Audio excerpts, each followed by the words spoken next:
Hello, everybody. Thank you for your time. I really, really, really appreciate it. So I am going to go over social media and its effect on your mental health. So as you know, social media can be positive and negative, and I am going to go through both. Social media, while social media can foster connections and community, it also poses significant challenges to mental health. And then in this quote, there will be 6 billion social media users in 2027 worldwide. And I thought that was quite terrifying. So there are many positive aspects about social media. These platforms are amazing tools that help us connect with family, friends, and new people from all over the world. It allows people to break down barriers and allow us to build a meaningful relationship with others. And they also serve as powerful channels for sharing information and news quickly, ensuring that users stay informed about current events, trends, and topics. Social media also provides access to support and communities, allowing individuals to find like-minded people, to seek help with personal challenges, which is crucial for enhancing mental well-being. For businesses, social media has the ability to either make or break the business. It allows, I guess, a positive aspect for business. It allows to reach users all over.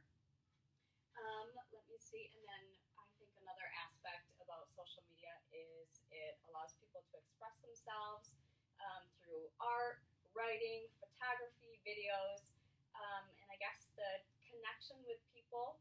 And yeah, so a show of hands, who has social media? Do you guys personally feel like it would be a positive or negative? I use it as positive. Yeah. Yeah. It's entertaining. Yeah, I use it mainly for entertainment purposes, although I use a TikTok. I have TikTok. I use it a lot for reviews. I want to redo my kitchen, so I'm constantly looking at videos, which is not very good. So here are mainly I call the main social media platforms. So Facebook, I would say this is kind of like the OG social media platform. It is still technically considered the most used platform, especially amongst the older generations. It not only has that social media platform, but it also has things like Facebook Marketplace, the news feed, and this is super helpful for sharing news. But also there's that, I think with everything, there's the positive and the negative. I think Facebook has the ability to allow people to fully express themselves and share misinformation, and so that spreads like wildfire. The next, LinkedIn. So this is a powerful professional tool where companies can post job positions, and you can really showcase your brand and attract recruiters. It also serves as a personal branding site. You have the ability to highlight your experiences, your achievements, and your expertise. And lastly, TikTok is a platform that focuses on creativity and entertainment. Through short, funny videos, users can showcase their talents, their humor, and their creativity in engaging ways.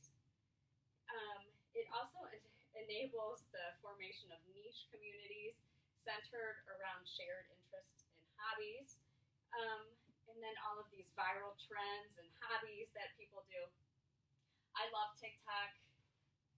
It's fascinating.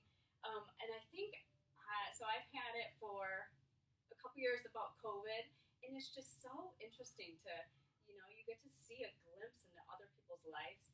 And I think it really changed my mind is like the Ukrainian-Russian war. Like there's videos about Ukrainian soldiers just like filming each other, like their experiences, like and bombs going off. It was just like I live in a bubble, and to see that, it was just to see it firsthand. It was just kind of mind blowing. So another positive aspect is the sense of community.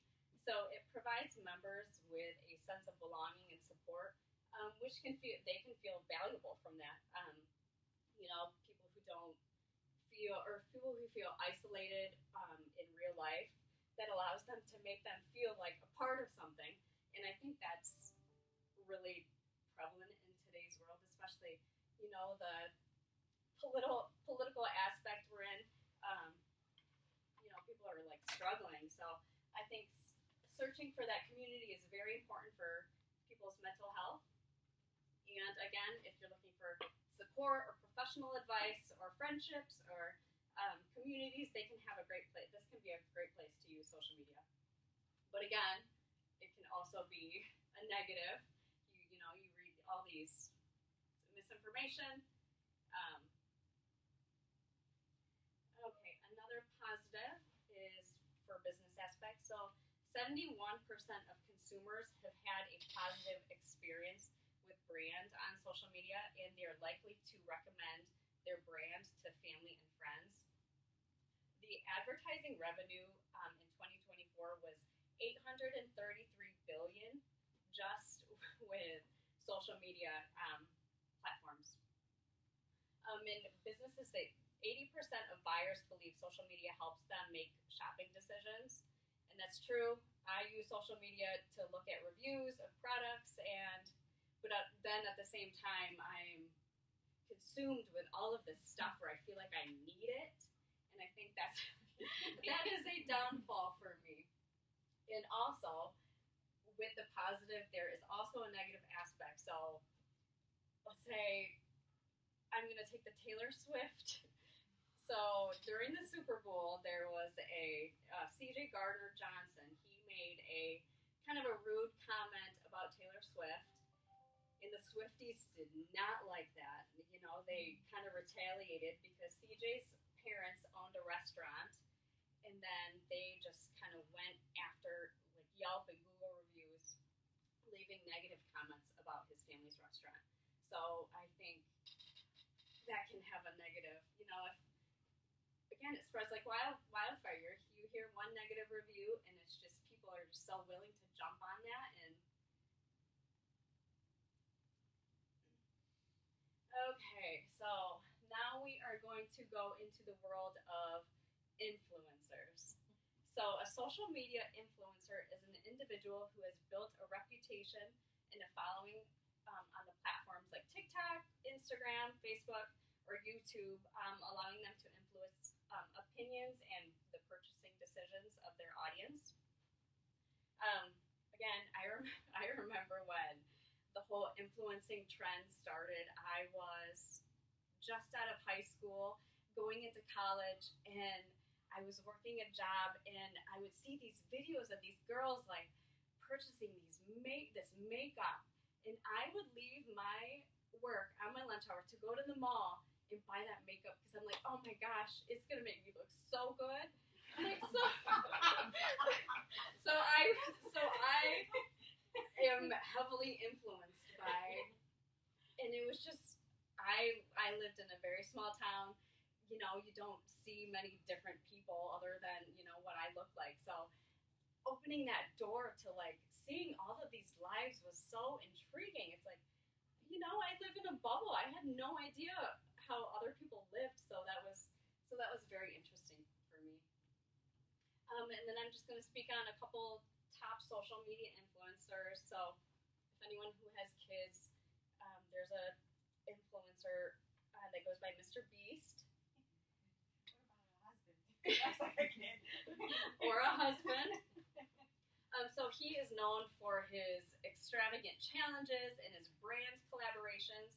He has 300 million subscribers on YouTube and 500 million across other social media channels. He has revolutionized influencer marketing by combining entertainment with large-scale charitable initiatives, and this is making him the top. So he has a net worth of $1 billion. And I think with social media influencers, they have this ability to reach people. So he does positive things. So he had worked with charitable contributions to build wells in Africa to provide clean water. he gives 100 homes away to people in Jamaica.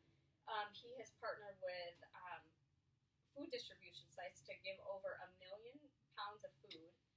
And then he's also partnered with other content creators to help remove 33 million pounds of trash from the ocean. And then lastly, he vowed to raise $20 million to plant trees. So they ended up planting 24 million trees across the world. And then next is another top influencer.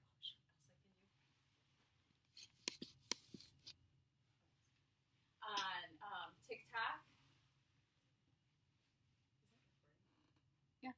Okay. Her name is Alex Earl. She's estimated around $6 million. She's a social media influencer who makes money on brand deals and posting videos on TikToks. She's kind of known for her get ready with me videos. It's just her filming herself putting on makeup, and people just love that. People eat that up. And I think she's really liked because she kind of shares, she's very transparent, shares the realness. She struggles with acne, and she's not afraid to like let people know what it's really like. She shares her platform to share real experiences, the good and the bad, and then she's also using her platform to create scholarships for kids wanting to continue their education. Yeah, influencers. They make it so easy for you to buy things. Now it's just like, click here on this video, and it takes it right to that link, and they get a small portion of like the proceeds of what you buy. Like, I could never be an influencer. That is such you're opening yourself up to criticism from everybody in the world. It's like, I think you need to have some thick skin in order to do this. I know of one local influencer, and she has completely changed her house, changed her looks. She drives a fancy car, and like just to conform to what other people think that she should be. So I think that would be a huge negative aspect. Okay, so here are, I'm just going to quickly go over the negative impacts of social media. So many people spend an excessive amount of time on social media. This can distract people from real life relationships, and then also affecting productivity. It also serves as a breeding ground for misinformation and fake news, resulting in misunderstandings from everybody that impact the negative public opinion, especially with like politics and health initiatives. So this constant exposure to like idolized lifestyles can foster the feelings of inadequacy, jealousy, and then that could lead into anxiety and depression. And then I think this is the greatest risk of any social media platform is cyberbullying. It has negative consequences, especially in our increasingly huge digital world, especially with kids having constant access to their devices. It can be hard for them to escape this type of bullying. And as a result, children and teenagers may feel like they're being targeted, experiencing its effects very strongly. Victims of cyberbullying often struggle to concentrate in school, which can negatively affect their performance. Severe, prolonged, or frequent cyberbullying can lead to anxiety, depression, and in some cases, some children attempt suicide because of this. The Cyberbullying Research Center has surveyed over 25,000 students since 2022 and estimates that 27% of teens and 15% of tweens have experienced cyberbullying at some point. And then in a recent survey of 5,000 teenagers, over 25% reported being cyberbullied in the past. And this can manifest itself in various ways, including harassment, sharing inappropriate photos, accusing someone of being something that they're not. I just think, and then around 14% of straight students experience cyberbullying, while approximately 26% of LGBTQ youth face the same issue. So it is, such a approach it. I have 2 boys. I don't think I'm going to let them have any social media platforms until, they can make their own decisions, and I don't know. It's very sad. Lastly, again, another negative impact is the spread of misinformation. There's no fact checking. There's so many opportunities to spread all of this negative in today's world, especially. People don't want to look into finding the real answers. If it's right in front of them, they're like, oh, yep, this looks fine, so I'm just going to post whatever he says, and it could be completely different, and that is so critical and scary. So here are some ways to mitigate the negative impact. So establish daily or weekly time limits for social media. Follow accounts that promote positivity and inspiration. I know I have unfriended so many influencers because it's ridiculous at this point. One was selling a shirt, and she's like, oh, it's a good price point, and I clicked on it, and it's $350. I'm like, okay, well, that makes me feel poor, and I'm no longer going to follow you. Replace social media time with hobbies or activities, anything that you find joy in. And then if social media is significantly affecting your mental health, consider talking to a mental health professional or guidance. It is okay to ask for help. And that is it. That is my overview of social media. I hope you got a little takeaway of the positives and the negatives. And thank you for joining me today.